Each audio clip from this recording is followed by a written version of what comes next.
ముందే ఒక అద్భుతమైన కట్టడాలను నిర్మించి మనకు అందించాడు.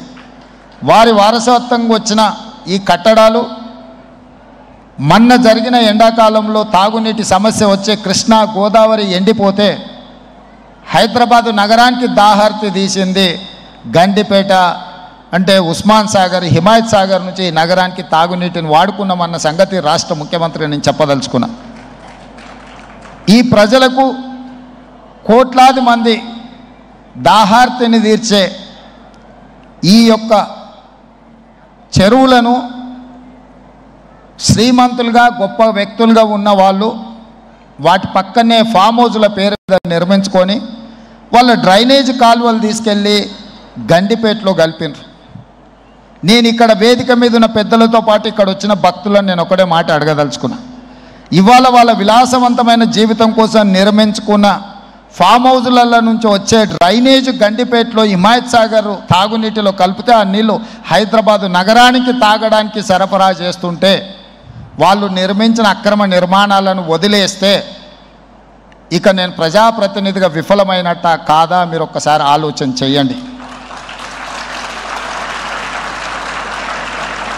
అందుకే ఒత్తిడి వచ్చినా మిత్రులకు ఫామ్ హౌజులు ఉన్నా ఏవీ వదలకుండా హైడ్రా అనే ఒక సంస్థను ఏర్పాటు చేసి తెలియకుంటేనే ప్రజాప్రతినిధులం కొన్ని మన దినచర్యల్లో భాగంగా కొన్ని తప్పిదాలు చేస్తుంటాం. తప్పులు తెలవకుంటేనే కొన్ని తప్పులు జరిగిపోతుంటాయి.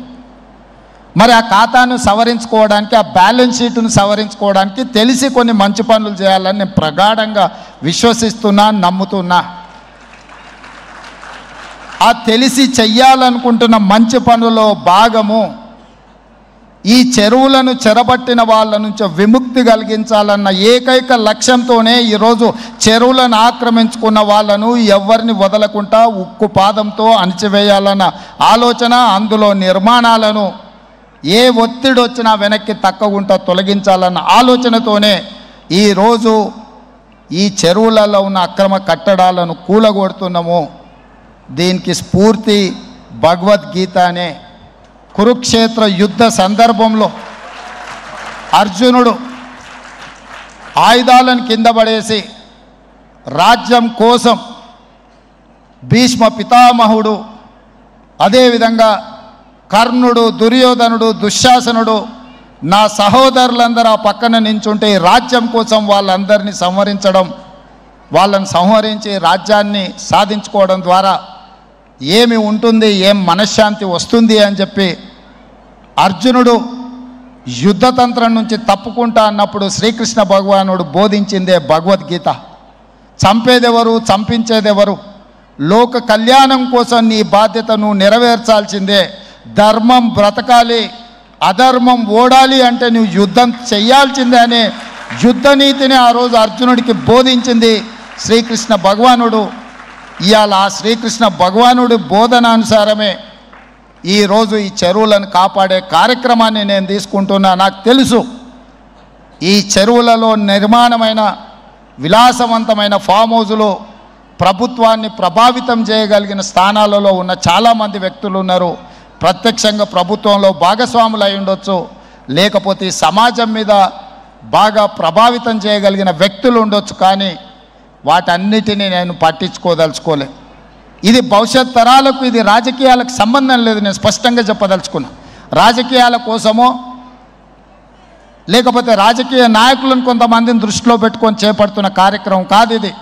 భవిష్యత్ తరాలకు, మన పిల్లలకు, వాళ్ళ పిల్లలకు వారసత్వంగా మనం అందించే సంపద ఈ సరస్సులు, ఈ నదులు, లేకపోతే ఈ రోజున్న ఈ చెరువులు.